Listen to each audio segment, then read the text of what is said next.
Earlier today, we got our first look at package samples of Toho Ultimates Wave 2, Burning Godzilla and Mechagodzilla. I think it's Super Mechagodzilla technically, because Garuda's included, but they call it Mechagodzilla, so that's what we'll go with. Now, we got a series of photos that came out slowly, starting in the morning and slowly throughout the day, and I was a little bit nervous, because those first photos of Burning Godzilla, it kind of looks like that shine from Wave 1 was still there, and it was kind of a drag. But towards the end of the day, we got a really nice up-close photo of Burning Godzilla, where you can actually see that matted paint job, and it looks like night and day difference than Wave 1. Now, those burning effects, those don't look great. They looked a lot better in the renders, where they were shown off in a more translucent plastic, where more of that detail kind of comes through. It looks like the final product is more of like a milky plastic, and milky is a generous term to use, but I'm sure that the molded detail is still in there. It's just that when you go from that translucent plastic to a more opaque plastic, it looks like a lot of that detail is being lost. I'm wondering if you took something like a Gundam lining marker, if you could bring out some of that detail, but yeah, I don't know if I'm really displaying it with these effects. Maybe from afar they look a little bit better.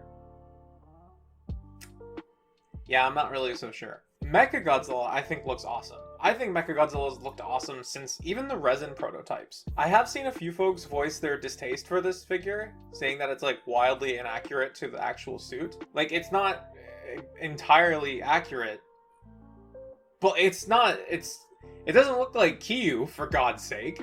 Again, in terms of a toy version of a Mechagodzilla from Heisei, it looks really good. Like, take Monster Arts completely off the table for a second and ask yourself, like, if you wanted a toy version of the suit, this would be it, right? Am I just taking crazy pills? Like, I've seen a few people say that this thing is, like, wildly inaccurate, and I genuinely don't know what they're talking about. And this includes a couple folks who said, oh, if the final figure ends up looking like the render, the people are going to be pissed. What do you mean? If the final figure looks like the thing you were sold on, you're going to be upset about it? I don't know. I'm sure there are inaccuracies with it, like, especially I think with the eyes. Folks would have preferred that textured detail that the suit had over just yellow wash over the whole thing. I understand that. It doesn't bother me, but I understand if that bothers you. Now, the plasma grenade looks to clip on to Mechagodzilla's tummy, which, when I first looked at the photo, I was like, oh my gosh, do they have a ball-jointed torso for Mechagodzilla?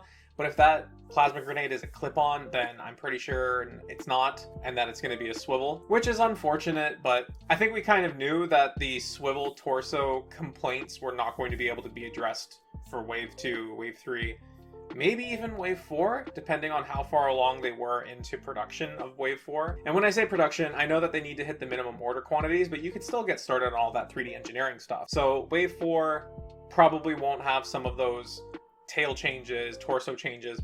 Wave 5, though, I'm really hoping to see more of that improved articulation. Like, King Sphinx from MMPR Wave 2 just started landing in customers' hands, and he's got, like, a really good torso ball joint. And, like, oh my god, that's what I want for my Godzilla. Speaking of, now that Wave 2 is starting to land in people's hands, which I think it's like a month early, according to their own shipping calendar, I think that we're well positioned to start seeing teases for Wave 5 soon, with New York Comic Con coming up, just because they like to show these things off at the conventions in person so people can see the size and where their $85 is going. So yeah, Wave 2 Burning Godzilla is looking really, really good. Mechagodzilla, I think, looks awesome.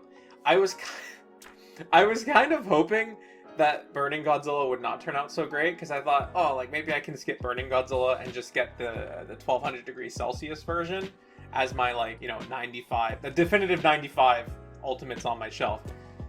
But it looks really good, actually. If more and more folks start getting these in hand and they all look comparable to this, then I will probably have to pick up Burning Godzilla. So let's hope Wave 2 continues to look this good as people start getting it in hands, and let's look forward to Wave 5. Who do you hope to see? I really want to see, like, a Fire Rodan or like a Batra.